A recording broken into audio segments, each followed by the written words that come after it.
Hi students, good morning all of you. Today I am going to discuss about the topic ecology 2. అయితే ఇప్పటి వరకు కూడా ecology 1 గురించి discuss చేసుకున్నాం. Ecology 2లో ఉండేటువంటి టాపిక్స్ గురించి ఈరోజు క్లాస్లో డిస్కస్ చేసుకుందాం.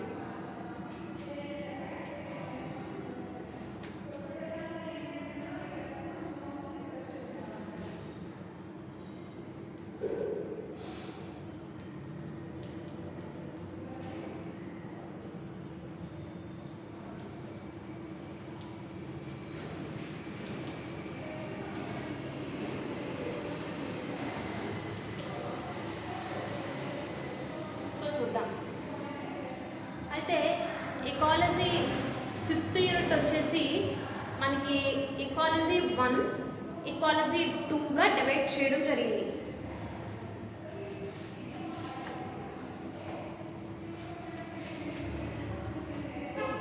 అయితే ఇకాలజీ 1లో వచ్చేసి meaning and scope of ecology గురించి, next one important abiotic factors like temperature, oxygen, water, light, వీటి గురించి డిస్కస్ చేసుకున్నాం. Nutrient cycles, carbon, nitrogen, phosphorus cycles గురించి. నెక్స్ట్ వన్ ఈకో సిస్టమ్స్ అంటే pond ecosystem, food chain, food web, so energy flow in ecosystem, ఇవన్నీ కూడా ecology 1లో ఉండేటువంటి topics. అయితే ecology 2లో సో ఈరోజు టాపిక్ ఏంటి అంటే ఇకాలజీ 2 వచ్చేసరికి హ్యాబిటాట్ అండ్ ఇకాలజికల్ నిచ్, అదొక topic. Next one community interactions like mutualism, commensalism, parasitism, competition, predation. Next one ecological succession, population studies. Zoogeography వచ్చి జూ జియోగ్రఫీ రీజియన్స్ వచ్చి oriental region, Australian region, Ethiopian region. So టోటల్గా unit 5లో ఉండేటువంటి ecology 2లో ఉండేటువంటి topics అవి. ఇందులో ఫస్ట్ది ఏంటంటే habitat and ecological niche. So ఈరోజు టాపిక్ వచ్చేసి habitat and ecological niche.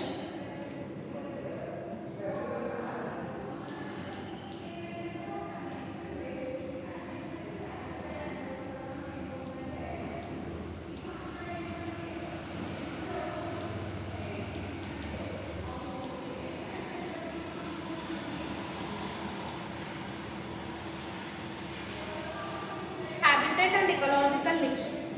So habitat అంటే ఏంటో చూద్దాం. సో ఫస్ట్ వన్ హ్యాబిటేట్ అంటే ఏంటో చూద్దాం. హ్యాబిటేట్ అంటే సో దీన్ని తెలుగులో ఆవాసము అంటారు, ఆవాసం. సో ఈ హ్యాబిటేట్ అనేటువంటిది వన్ ఆఫ్ ద ఇకాలజికల్ ఫ్యాక్టర్ అని చెప్పుకోవచ్చు. ఇది కూడా ఇకాలజికల్ ఫ్యాక్టర్ అనమాట. సో ఇది ఏం చేస్తుంది అంటే ఎర్త్ మీద ఉండేటువంటి ఏవైతే plants, animals, next one micro organisms, ఇవన్నీ కూడా సో వాటి యొక్క లైఫ్ని కంటిన్యూ చేయాలి అన్నా, నెక్స్ట్ వన్ సర్వైవ్ అవ్వాలి అన్నా, లేదంటే రీప్రొడ్యూస్ అవ్వాలన్నా కూడా హ్యాబిటేట్ అనేటువంటిది, ఆవాసం అనేటువంటిది కన్ఫర్మ్గా కావాలి, ఆవాసం అనేటువంటిది. అయితే ఇక్కడ so this abiotic factor includes, ఇందులో ఏముంటాయి? సో ఈ హ్యాబిటేట్లో ఏంటంటే water availability, temperature, sunlight, quality and geometric aspects of landforms. So ఇవన్నీ కూడా ఉంటాయన్నమాట. సో ఎప్పుడైతే temperature and light, temperature, water, so వీటితో పాటుగా ఏంటంటే ఈ హ్యాబిటేట్లో ఉండేటువంటి ఎగ్జాంపుల్స్తో చెప్పుకోవడం జరుగుతుంది. సో హ్యాబిటేట్లో కొన్ని చూసినట్లయితే హ్యాబిటేట్లో సో ఫస్ట్ వన్ ఏంటి అంటే సెలెక్షన్.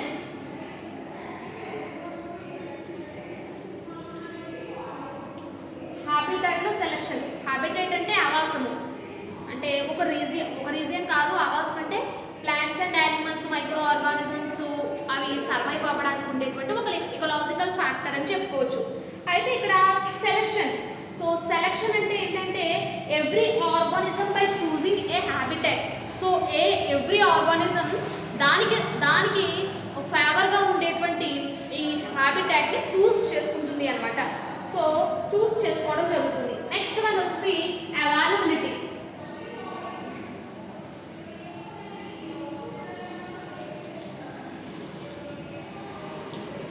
Next availability. సో ఇక్కడ ఏంటి అంటే సో ఈ అవైలబిలిటీలో ఏంటంటే so potential area, accessibility, potential area and organism to live. ఈ ఆర్గానిజం అనేటువంటిది లివ్ జరగాలి అంటే విభిన్న జీవుల్లో ఇది ఉంటుంది అనమాట. అంటే దానికి కావాల్సినటువంటి ఫేవరబుల్ కండిషన్స్ ఉన్నప్పుడు మాత్రమే అది లివ్ చేయడం జరుగుతుంది. And third one destruction.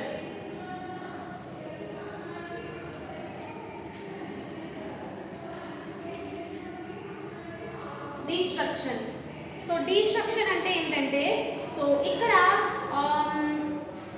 అంటే కొన్ని రీజియన్స్ అనేవి ఇక్కడ ఏమవుతుంది అంటే అవి విచ్ఛిన్నం అవ్వడం వల్ల degradation of the natural living area. ఎప్పుడైతే ఈ డిగ్రేడేషన్ అవుతుందో, లివింగ్ ఏరియా అనేటువంటిది ఎప్పుడైతే డిగ్రేడేషన్ అవుతుందో సో దాన్ని ఏమంటామంటే డిస్ట్రక్షన్ అంటాం. సో ఫోర్త్ వన్ వచ్చేసి fragmentation.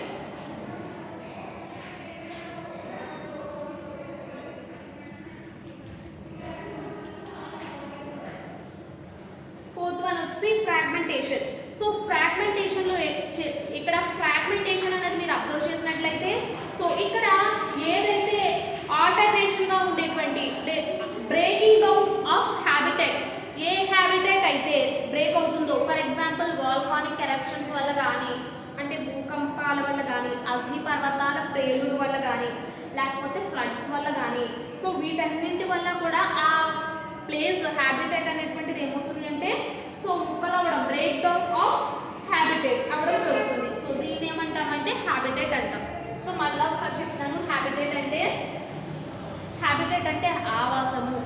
So animals, plants, micro organisms అవి సర్వైవ్ అవ్వాలి అన్నా, రీప్రొడక్షన్ జరగాలి, రీప్రొడ్యూస్ అవ్వాలి అన్నా, లైఫ్ని కంటిన్యూ చేసుకోవాలి అన్నా సో బయోటిక్ ఫ్యాక్టర్స్, ఈ అబయోటిక్ ఫ్యాక్టర్స్తో పాటు హ్యాబిటెట్ కూడా ఎకలాజికల్ ఫ్యాక్టర్ అని చెప్పుకోవచ్చు. అయితే సో ఇందులో ఏంటంటే ఈ హ్యాబిటెట్లో సెలెక్షన్, అవైలబిలిటీ, డిస్ట్రక్షన్, ఫ్రాగ్మెంటేషన్ ఇవి కూడా మనం ఇంక్లూడ్ అయి ఉంటాయి. So next one ecological niche.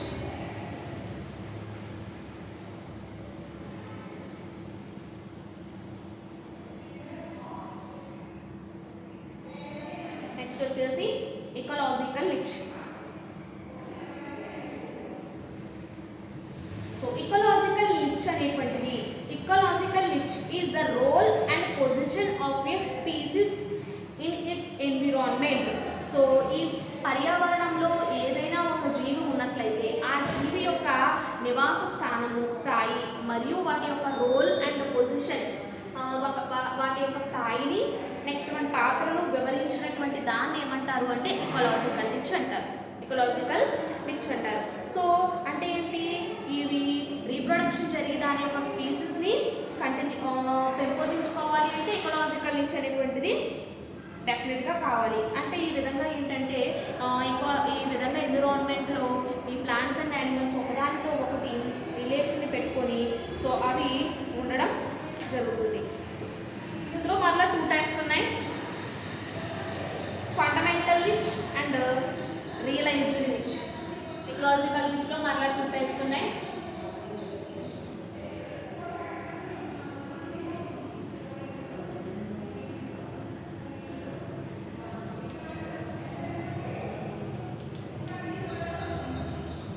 Realised niche.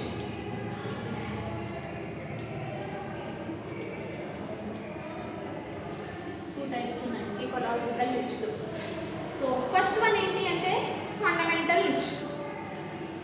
So fundamental niche అంటే ఏంటంటే ఈ ఫండమెంటల్ నిచ్లో ఏంటంటే so without any competition from other species, అంటే అంటే ఒక స్పీసెస్ అంటే హ్యాబిటాట్లో ఈ ఎకలాజికల్ నిచ్లో ఏంటంటే యానిమల్స్ ఎప్పుడు కూడా ఒకదానితో ఒకటి రిలేషన్ కలిగి ఒకదానితో ఒకటి డిపెండ్ అయి ఉంటాయి. సో డిపెండ్ అయి ఉన్నప్పుడు ఏంటంటే సో ఎటువంటి కాంపిటీషన్, ఆ స్పీసెస్ మధ్య ఎటువంటి కాంపిటీషన్ లేకుండా సో అది దానికి ఉంటే కనుక దాని యొక్క లైఫ్ని ఎటువంటి కాంపిటీషన్ లేకుండా స్పీసీస్ అనేటువంటివి దాని యొక్క లైఫ్ని కంటిన్యూ చేసుకుంటే దాన్ని ఏమంటామంటే ఫండమెంటల్ నిచ్ అంటాం.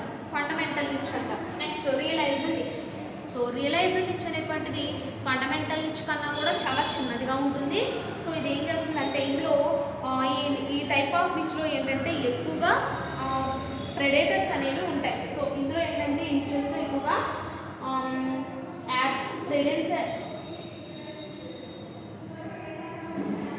Presence or absence of predators అనేవి ఉంటాయన్నమాట. సో ఇక్కడ మనకి సో కన్జ్యూమర్స్, ప్రెడేటర్స్, డికంపోజర్స్ ఎక్కువగా ఉండేటువంటి ప్రొడ్యూసర్స్, కన్జ్యూమర్స్, డికంపోజర్స్ సో ఎక్కువగా ఉండేటువంటి ఛాన్స్ అయితే ఇందులో ఉంది. సో ఇక్కడతో మనకి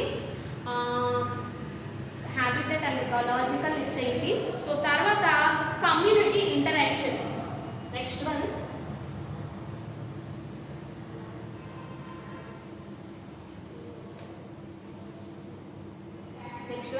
community interactions. So first one ఏం చెప్పుకున్నాం మనం? Habitat and ecological niche.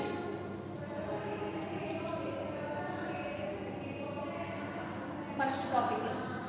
So second వచ్చేసి community interactions.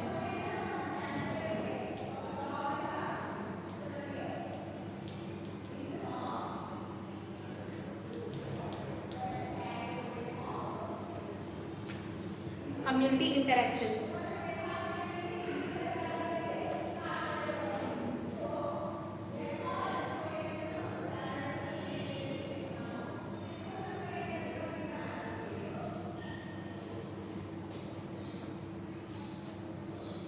So community interactions అంటే ఏంటో చూద్దాం.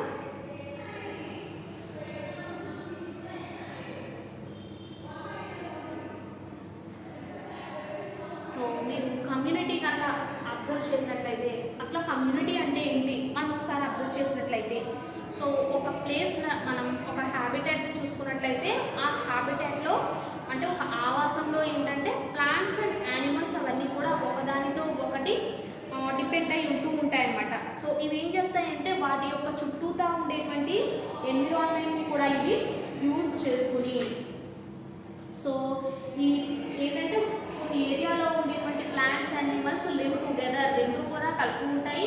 సో అవి ఏం చేస్తాయి అంటే each organism has its own environment, దానికి దగ్గరగా ఉండేటువంటి ఎన్విరాన్మెంట్ని పరిసరాన్ని ఏర్పరచుకుంటూ ఉంటాయి అన్నమాట. సో ఈ విధంగా ఒకదానిపై ఒకటి డిపెండ్ అయ్యి సో వాటి యొక్క లైఫ్ని కంటిన్యూ చేస్తూ ఉంటాయి.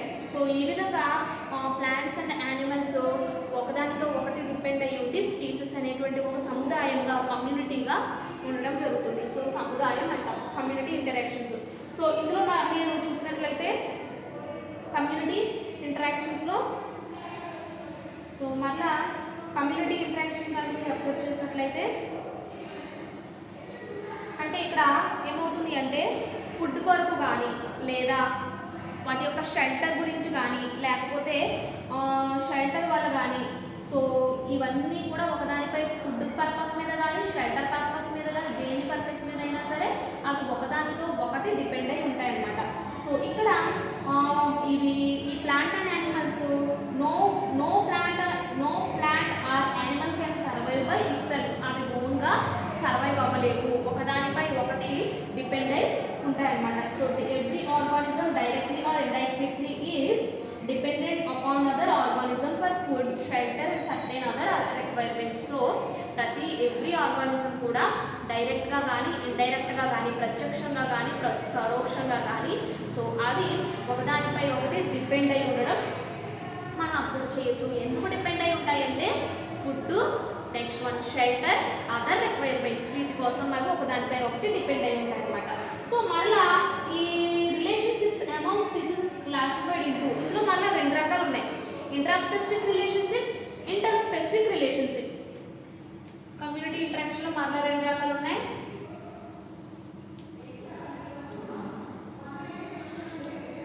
Intra specific relationship, inter specific relationship. Inter specific relationship. So వీటిని ఏమంటామంటే తెలుగులో జాత్యాంతర అన్యోన్య బంధుత్వము, భిన్న జాతుల అన్యోన్య బంధుత్వం అంటాం. సో ఇంటర్ స్పెసిఫిక్ రిలేషన్షిప్ మీరు అబ్జర్వ్ చేసినట్లయితే, సో ఇక్కడ ఇన్ దిస్ టైప్, ఈ టైప్లో the relationship exists between same species, ఒకే జాతుల మధ్య ఉండేటువంటి రిలేషన్షిప్స్ ఏమంటామంటే ఇంటర్ స్పెసిఫిక్ రిలేషన్షిప్ అంటాం. ఇంటర్ స్పెసిఫిక్ రిలేషన్షిప్ అంటే డిఫరెంట్ స్పీసెస్, అంటే డిఫరెంట్ స్పీసెస్ మధ్య ఉండేటువంటి ఈ రిలేషన్షిప్ని ఏమంటామంటే ఇంటర్ స్పెసిఫిక్ రిలేషన్షిప్ అంటాం. మరలా ఇంటర్ స్పెసిఫిక్ రిలేషన్షిప్లో మరలా మనం 3 టైప్స్ అనేవి అబ్జర్వ్ చేయొచ్చు. 3 types inter specific relationship. So first one న్యూట్రలిజం.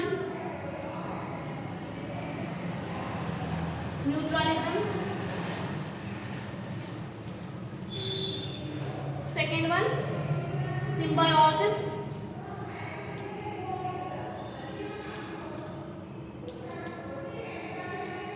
And third one, antagonism.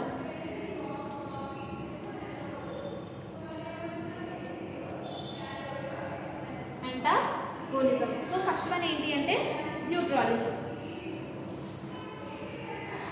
First one neutralism. So neutralism అంటే, సో ఈ టైప్ ఆఫ్ రిలేషన్షిప్లో ఏంటి అంటే న్యూట్రలిజం అనేటువంటి రిలేషన్షిప్లో, సో ఇక్కడ ఎటువంటి ఇందులో పాల్గొనేటువంటి ఏ స్పీసెస్కి అయినా సరే, సో ఇక్కడ బెనిఫిట్ కానీ లేదా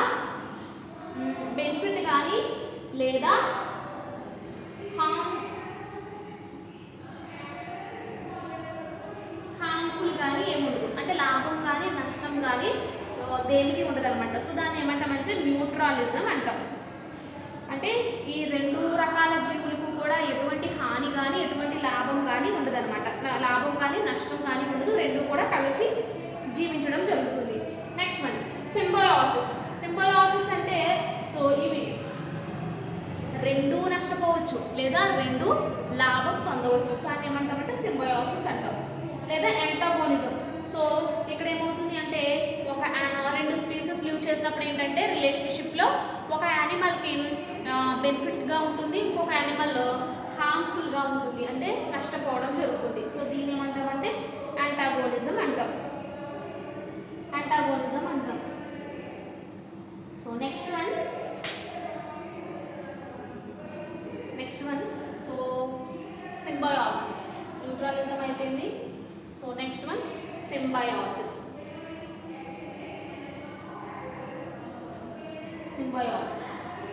సో చూద్దాం సింబయోసిస్ అంటే ఏంటో. సో ఇక్కడ ఏవైనా 2 స్పీసెస్ కలిసి ఉన్నప్పుడు ఏంటంటే, సో 2 జీవులు కూడా కనుక బెనిఫిట్స్ పొందితే కనుక దాన్ని సింబయోసిస్ అంటాం, సహజీవనం అంటాం. సో న్యూట్రలిజం అంటే ఏంటో చెప్పుకున్నాం.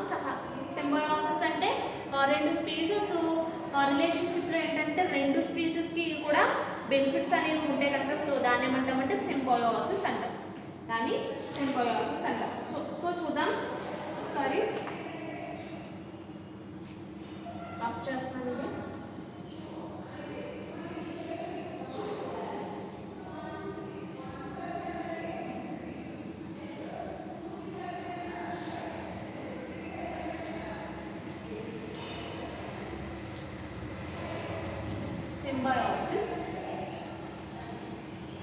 సింబయోసిస్లో మరలా 2 టైప్స్ ఉంటాయి. మ్యూచువలిజం,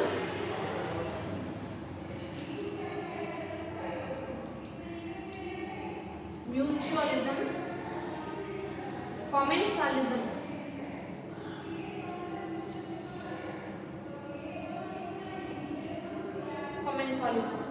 సో నెక్స్ట్ వన్ మ్యూచువలిజంలో మరలా 2 టైప్స్ ఉన్నాయి. With continuous contact,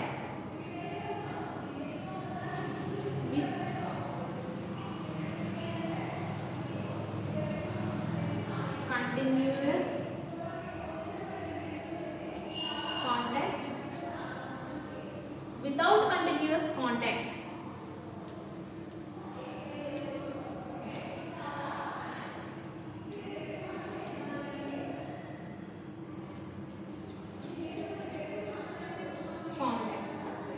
so next one ఇందులో కూడా with continuous contact, without continuous contact.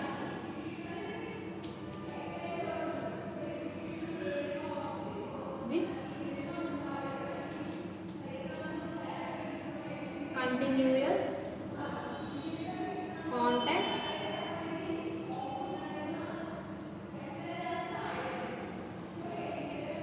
Without continuous contact. So మ్యూచువలిజంలో with continuous contact example lichens చెప్పుకోవచ్చు, లేకపోతే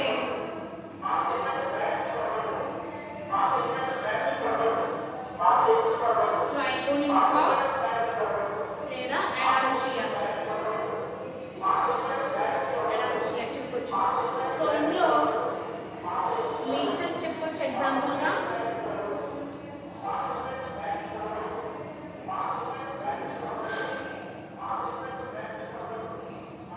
కౌ, బర్డ్స్ ఎగ్జాంపుల్గా చెప్పొచ్చు. సో దీనికి ఎగ్జాంపుల్గా గ్రీన్ ఆల్గే లేదా గ్రీన్ ఆల్గే చెప్పొచ్చు. నెక్స్ట్ వన్ దీనికి ఎగ్జాంపుల్గా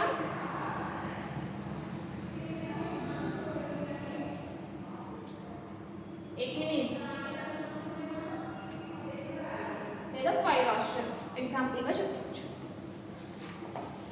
సో మనం ఎగ్జాంపుల్ సింబయోసిస్ సహజీవనము అంటాం. అది రెండు రకాలుగా ఉంటుంది, మ్యూచువలిజం, కామెన్సాలిజం. మ్యూచువలిజంలో ఏంటంటే విత్ కంటిన్యూస్ కాంటాక్ట్, దానికి ఎగ్జాంపుల్గా లైకెన్స్, ట్రైకోనింఫా, ఎడాన్షియా. Without continuous contact leeches, cow, birds ఎగ్జాంపుల్గా చెప్పవచ్చు. Commensalism with continuous contact green algae చెప్పొచ్చు, వితౌట్ కంటిన్యూస్ కాంటాక్ట్ ఎకిలిస్ ఎగ్జాంపుల్గా చెప్పుకోవచ్చు. సో ఫస్ట్ వన్ ఏంటి అంటే మ్యూచువలిజం. సో ఫస్ట్ వన్ ఇందులో mutualism. So what is mutualism? Mutualism అంటే ఏంటి మీరు అబ్జర్వ్ చేసినప్పుడు, సో ఇక్కడ డిఫరెంట్ స్పీసెస్లో ఉండేటువంటి ఆర్గానిజమ్స్ వాటి యొక్క రిలేషన్షిప్లో, సో రెండు కూడా ఏంటంటే మ్యూచువలిజంలో అవి physiologically interdependent on each other. So అవి ఏంటంటే రెండు డిఫరెంట్ స్పీసెస్ ఒకే రిలేషన్షిప్లో ఉన్నప్పుడు ఏంటంటే రెండు భాగస్వాములు కూడా అంటే టూ పార్ట్నర్స్ కూడా ఏమవుతుంది అంటే లాభం పొందుతాయి. సో అవి ఏం చేస్తాయంటే వాటి దగ్గరగా ఉండేటువంటి ఫిజియోలాజికల్ ఇంటర్ప్రెడెంట్ అంటే ఫిజియోలాజికల్ ఫ్యాక్టర్స్తో అవి వాటి యొక్క లైఫ్ని కంటిన్యూ చేసుకుంటాయి అన్నమాట. సో దాన్ని మ్యూచువలిజం అంటాం. అంటే రెండు డిఫరెంట్ స్పీసెస్ ఉంటాయి, రెండు డిఫరెంట్ స్పీసెస్ కూడా అవి బెనిఫిట్ అనేది పొందుతాయి, లాభం అనేది పొందుతాయి అన్నమాట. సో దాన్ని ఏమంటామంటే మ్యూచువలిజం అంటాం. అందులో ఫస్ట్ వన్ ఏంటంటే విత్ కంటిన్యూస్ కాంటాక్ట్, శాశ్వత సంబంధంతో కూడిన పరస్పర జీవనం. సో చూద్దాం mutualism with continuous contact.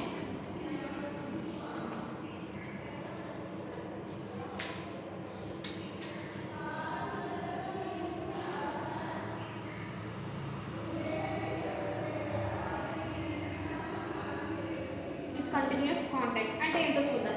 So ఇక్కడ ఏవైనా రెండు ఆర్గానిజమ్స్ రిలేషన్ కలిగి ఉండి సో అవి ఫిజికల్గా ఒకదాని మీద ఒకటి ఆధారపడి ఉంటాయి అన్నమాట. సో మళ్ళీ చెప్తున్నాను, మ్యూచువలిజం అంటే ఏంటి అంటే కనుక టూ డిఫరెంట్ స్పీసెస్ ఉంటాయి. ఈ రెండు డిఫరెంట్ స్పీసెస్లో ఉండేటువంటి పార్ట్నర్స్ రెండు కూడా సో అవి బెనిఫిట్ పొందుతాయి అన్నమాట. సో దాన్ని ఏమంటామంటే మ్యూచువలిజం అంటాం. టూ డిఫరెంట్ స్పీసెస్ రెండు కూడా లాభం పొందితే దాన్ని మ్యూచువలిజం అంటాం. సో మ్యూచువలిజంలో ఫస్ట్ వన్ ఏంటంటే మ్యూచువలిజం విత్ కంటిన్యూస్ కాంటాక్ట్. ఇక్కడ రెండు ఉంటాయి. సో ఈ రెండు పార్ట్నర్స్ కూడా ఫిజియోలాజికల్ ఫ్యాక్టర్ని యూజ్ చేసుకుని ఒకదాని మీద ఒకటి ఆధారపడి ఉంటాయి అన్నమాట. సో వాటిని ఏమంటామంటే మ్యూచువలిజం అంటాం. సో కొన్ని ఎగ్జాంపుల్స్ ఇచ్చాను, lichens, Trichonympha, ఎడాన్షియా. So lichens lichens చూద్దాం. లైకెన్స్ కనుక మీరు అబ్జర్వ్ చేసినట్లయితే తెలుసు కదా మీకు లైకెన్స్ అంటే ఏంటో. సో ఈ లైకెన్స్ ఏంటంటే ఫర్ ఎగ్జాంపుల్ ఇందులో ఉండేటువంటి ఈ ఆల్గేస్ ఏవైతే ఉంటాయో సో అవి వాటర్ పర్పస్ మీద కానీ ఫుడ్ పర్పస్ మీద కానీ లేదా ప్రొటెక్షన్ కొరకు కానీ షెల్టర్ కొరకు కానీ అవి ఫంగస్ పై డిపెండ్ అయి ఉంటాయి. సో ఆల్గలు వచ్చేసి ఆల్గల్ బ్లూమ్స్ ఉంటాయి కదా, సో ఇవి ఫంగస్ పై డిపెండ్ అయి ఉంటాయి. సో నెక్స్ట్ మనం ఈ ఫంగస్ ఏదైతే ఉందో ఇది ఏం చేస్తుంది అంటే ఆల్గే నుంచి ఫుడ్ని ఇది తీసుకుంటూ ఉంటుంది అనమాట. అంటే రెండు కూడా బెనిఫిట్ అనేది పొందుతున్నాయి అనమాట ఇకలాజికల్ ఫ్యాక్టర్స్ని యూస్ చేసుకుని. So next one first lichens example. ఇంకొక ఎగ్జాంపుల్ చూద్దాము. మీరు ఈజీగా గుర్తుండేటువంటి ఎగ్జాంపుల్ లెగ్యుమినేసి ప్లాంట్స్ యొక్క రూట్ నాడ్యూల్స్లో ఉండేటువంటి బ్యాక్టీరియం. సో ఈ బ్యాక్టీరియం ఏం చేస్తుంది అంటే రైజోబియం బ్యాక్టీరియా. ఈ బ్యాక్టీరియా ఏం చేస్తుందంటే లెగ్యుమినేసి ప్లాంట్స్ యొక్క రూట్ నాడ్యూల్స్లో ఉంటుంది. రూట్ నాడ్యూల్స్లో ఉండేటువంటి ఇది ఏం చేస్తుంది అంటే నైట్రోజన్ ఫిక్సేషన్ ద్వారా అది ఏం చేస్తుందంటే ప్లాంట్ అనేటువంటిది గ్రోత్ అనేది పెరగడానికి యూజ్ అవుతుంది. అదేవిధంగా అది ఏం చేస్తుంది అంటే ప్లాంట్కి ఫుడ్ మెటీరియల్ సప్లై చేస్తూ ఉంటుంది అనమాట. Another example. నెక్స్ట్ వచ్చేసి అడాన్షియా అన్నాం కదా. ఇంకొకటి ఏంటి అంటే ట్రైకోనింఫా. సో ఇక్కడ ట్రైకోనింఫా అనేటువంటిది అడాన్షియా అన్నాం కదా. అడాన్షియా అనేటువంటిది మనం సీ వాటర్లో చూడొచ్చు అనమాట. సీ అనిమోన్ అంటాం కదా. సో ఈ సీ అనిమోన్ అనేటువంటిది ఋషిపీత అంటారు కదమ్మా. ఋషిపీత దాని యొక్క షెల్ పై కర్పరంపై ఈ ఎడాన్షియా అనేటువంటిది అటాచ్ అయి ఉంటుంది అనమాట. అటాచ్ అయి ఉండి సో దాని యొక్క షెల్లో ఇది ఉంటుంది అనమాట. సో ఇది ఏం చేస్తుంది అంటే సో కర్పరం లోపలికి వెళ్ళి సియానిమోన్ ఉంది కదా దాని యొక్క కర్పరం లోపలికి వెళ్ళి దాని యొక్క ఫుడ్ని ఇది ఎడాన్షియా అనేటువంటిది తీసుకోవడం జరుగుతుంది అనమాట. సో దీని టైప్ ఆఫ్ దాన్ని ఏమంటాం మ్యూచువలిజం విత్ కంటిన్యూస్ కాంటాక్ట్. అంటే పరస్పరం కూడా రెండు కూడా పరస్పర సంబంధంతో కలిగి ఉంటాయి అనమాట. Next one mutualism without contact. దీని ఎగ్జాంపుల్ లీచెస్ చెప్పుకున్నాం. సో లీచెస్ ఇక్కడ ఏంటంటే ఇక్కడ లీచెస్ ఏంటంటే క్రొకడైల్స్ ఉంటాయి కదా. క్రొకడైల్స్ యొక్క నోటిలో టీత్స్ ఉంటాయి కదా, పళ్ళకు అంటి పెట్టుకుని లీచెస్ అనేవి ఉంటాయి అనమాట. అంటి పెట్టుకుని లీచెస్ ఉంటాయి. సో ఇవి ఏం చేస్తాయి అంటే దంతాల మధ్య ఉండేటువంటి ఈ మొసలి ఏం చేస్తుందంటే దంతాల మధ్య ఉండేటువంటి వాటిని తొలగించి సో మొసలి అనేది రక్షించబడుతుంది. పక్షి ఉంటుంది కదా బర్డ్. సో బర్డ్ ఏం చేస్తుంది అంటే మొసలి యొక్క టీత్ దగ్గర లీచెస్ అనేవి అడ్డు పెట్టుకుని ఉంటాయి.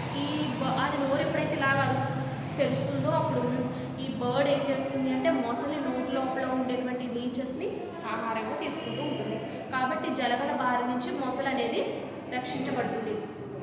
అదొక example. Next one cow birds. So ఈ మేత మేసే జంతువులు ఉంటాయి కదా ఇవి ఏంటంటే సో వాటికి బర్డ్కి కూడా సంబంధం ఉంటుంది అనమాట. సో ఏం చేస్తుందంటే ఇది యానిమల్ అనేటువంటి ఫర్ ఎగ్జాంపుల్ కౌ ఉంది. కౌ అనేటువంటిది మేత మేస్తుంది. దానిపై వెళ్ళి ఈ బర్డ్ అనేది వాడుతుంది. కానీ దానిపై ఉండేటువంటి ఏవైతే టిక్స్ ఉంటాయో వాటిని ఆహారంగా తీసుకుంటుంది. లేదా ఫుడ్ కోసం కానీ లేకపోతే షెల్టర్ కోసం కానీ దానిపై ఉండడం జరుగుతుంది అనమాట. షెల్టర్ కోసం కాదు. సో ఉండేటువంటి సంబంధం ఎగ్జాంపుల్గా చెప్పవచ్చు. నెక్స్ట్ మనం కొన్ని ఇన్సెక్ట్స్ని చూసినట్లయితే బీటిల్స్ కానీ చీమలు కానీ సో ఇవి ఏం చేస్తాయంటే ఈ పొట్టల్లో ఉండేటువంటి ఈ బీటిల్స్ ఆహారాన్ని తీసుకుంటాయి అన్నమాట. నెక్స్ట్ వన్ ఆస్ట్రిచ్ బర్డ్స్, జేబ్రాలు. ఇవి కూడా ఏంటంటే ఒకదానితో ఒకటి కంటిన్యూస్ కాంటాక్ట్ కలిగి ఉంటాయి అన్నమాట. సో ఇది మ్యూచువలిజం వితౌట్ కాంటాక్ట్ అనమాట. సో ఇవన్నీ కూడా మ్యూచువలిజం వితౌట్ కంటిన్యూస్ కాంటాక్ట్. ఇందాక ఏం చెప్పుకున్నా రెండు కూడా ఒకదానిపై రెండు స్పీసెస్ మ్యూచువలిజం వితౌట్ కాంటాక్ట్ అంటే రెండు స్పీసెస్ ఒకదానితో ఒకటి డిపెండ్ అయి ఉండి ఫిజియోలాజికల్గా డిపెండ్ అయి ఉండి ఉంటాయని చెప్పుకున్నాం. సో ఇందులో ఏంటంటే సహభక్తులు ఎక్కువ కాలం కలిసి ఉండక అంటే రెండు స్పీసెస్ కూడా ఎక్కువ కాలం కలిసి ఉండక తక్కువ కాలంలోనే వితౌట్ కంటిన్యూస్ కాంటాక్ట్ అన్నాం కాబట్టి తక్కువ కాలంలోనే టెంపరీగా మాత్రమే అవి కలిసి ఉండడం జరుగుతుంది. ఇప్పుడు దాకా చెప్పుకున్న ఎగ్జాంపుల్స్ అన్నీ కూడా వితౌట్ కంటిన్యూస్ కాంటాక్ట్. నెక్స్ట్ వచ్చి కమెంసాలిజం. సో కమెన్షువలిజం అంటే ఏంటో చూద్దాం. సో 2 డిఫరెంట్ స్పీసీస్ ఏవైతే ఉంటాయో ఆ 2 డిఫరెంట్ స్పీసీస్కి మధ్య ఒక పార్ట్నర్ ఏమో బెనిఫిట్ పొందుతుంది, ఇంకొక పార్ట్నర్ వచ్చేసి నష్టపోతుంది అనమాట. సో దీని ఏమంటాము అంటే సో కమెన్షువలిజం అంటాం. అంటే 2 డిఫరెంట్ స్పీసెస్ ఉన్నాయి, ఒక భాగస్వామికి లాభం ఉంది, మరొక దానికి లాభం జరుగుతుంది, అలాగని మరొక దానికి నష్టం ఏమీ జరగదు. ఒక దానికి లాభం ఉంటుంది, ఒక దానికి నష్టం జరగాలి, కానీ దీనికి నష్టం ఏమీ జరగదు. సో రెండింటికి కూడా ఫుడ్ షెల్టర్ రెండింటికి కూడా ఉంటాయి కాబట్టి ఎటువంటిది నష్టం జరగదు అనమాట. సో ఇందులో కమెన్షువలిజంలో with continuous contact, without continuous contact చూద్దాం. So with continuous contact, commensalism with continuous contact అనమాట. సో ఇక్కడ చూసినట్లయితే example epiphytes which are found growing attached to the branches of trees of commensalism and these epiphytes. వృక్షోపజీవులు వేళ్ళు అంటాం. ఈ వృక్షోపజీవులు ఏం చేస్తాయంటే మొక్కల యొక్క శాఖలను అంటి పెట్టుకుని ఉంటాయన్నమాట. అంటి పెట్టుకుని ఉండి దాంట్లో ఉండేటువంటి ఫుడ్ ఆహారంగా తీసుకుంటుంది. అదొక ఎగ్జాంపుల్గా చెప్పొచ్చు. నెక్స్ట్ మనం మంచినీటి ఈ ఫ్రెష్ వాటర్ టాటాయిస్ ఏవైతే ఉంటాయో వాటిపై బెసిక్లాడిడా అనేటువంటి ఒక ఆల్గే అనేటువంటిది అంటి పెట్టుకుంటుంది అనమాట. సో అందుకని ఆ టాటాయిస్ అనేటువంటిది గ్రీన్ కలర్లో కనిపిస్తుంది. అదేవిధంగా బార్నకల్స్, కొన్ని బార్నకల్స్ ఏం చేస్తాయంటే షార్క్ ఫిషెస్కి లేకపోతే టాటాయిస్కి అటాచ్ అయ్యి ఉండి సో అది ఒక ప్లేస్ నుంచి ఇంకో ప్లేస్కి వెళ్ళాలంటే ఈ బార్నకల్స్ చిన్నగా ఉంటాయి, సో వెళ్ళలేవు. కాబట్టి ఇవి ఏం చేస్తాయి, షార్క్ ఫిషెస్ కానీ టాటాయిస్ కానీ అంటి పెట్టుకుని ఉంటాయి అనమాట. నెక్స్ట్ వన్ హ్యూమన్ బాడీలో ఉండేటువంటి మానవుని యొక్క హ్యూమన్ బాడీలో ఉండేటువంటి ఎచ్చెరిషియా కోలై, ఇది ఏం చేస్తుందంటే మానవుని యొక్క పేగులో ఉండేటువంటి ఫుడ్ మెటీరియల్ ఆహారంగా తీసుకుంటుంది. ఆ విధంగా అంటే 2 జీవుల్లో ఒకటి లాభం పొందుతుంది, ఇంకొకటి నష్టపోకుండా ఉంటుంది అనమాట. Next one commensalism without continuous contact.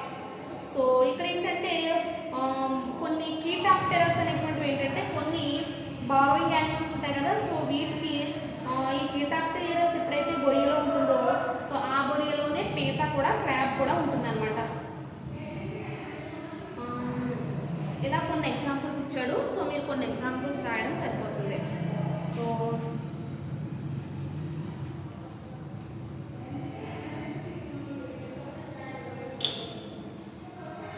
So ఈరోజు క్లాస్లో ఏంటంటే habitat and ecological niche, community interactions. అందులో కమ్యూనిటీ ఇంటరాక్షన్స్ అందులో మళ్ళీ 3 టైప్స్ ఉంటాయి. కమ్యూనిటీ ఇంటరాక్షన్స్లో neutralism, symbiosis, antagonism. So neutralism, symbiosis చెప్పుకున్నాం. సింబయోసిస్లో కమ్యూనిషియలిజం గురించి చెప్పుకున్నాం. నెక్స్ట్ క్లాస్లో నెక్స్ట్ టాపిక్ అంటే ఇంకేం మిగిలిపోయాయి, యాంటాగోనిజము, ప్రిడేషను, కాంపిటీషను, ఇవి మిగిలిపోయాయి. సో నెక్స్ట్ క్లాస్లో టాపిక్ గురించి డిస్కస్ చేసుకున్నాం.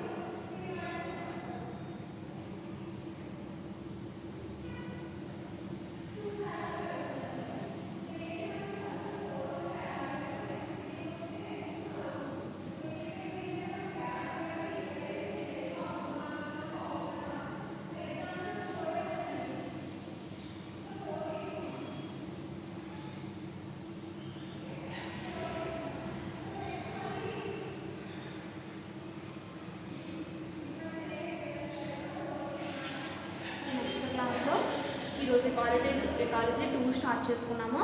ఇందులో habitat and ecological niche, next one community ఇంటరాక్షన్స్లో మరలా న్యూట్రలిజం, సింబయోసిస్, యాంటాగోనిజం ఉంటాయి. న్యూట్రలిజం, సింబయోసిస్ చెప్పుకున్నాం. సింబయోసిస్లో మరలా కమెన్షియలిజం, మ్యూచువలిజం చెప్పుకున్నాం. సో నెక్స్ట్ క్లాస్లో యాంటాగోనిజం, ప్రిడేషన్, కాంపిటీషన్ వీటి గురించి డిస్కస్ చేసుకుందాం. అయితే ఇందులో నుంచి డెఫినెట్గా షార్ట్స్ రావడం జరుగుతుంది. సో నెక్స్ట్ క్లాస్లో నెక్స్ట్ టాపిక్ గురించి డిస్కస్ చేసుకుందాం.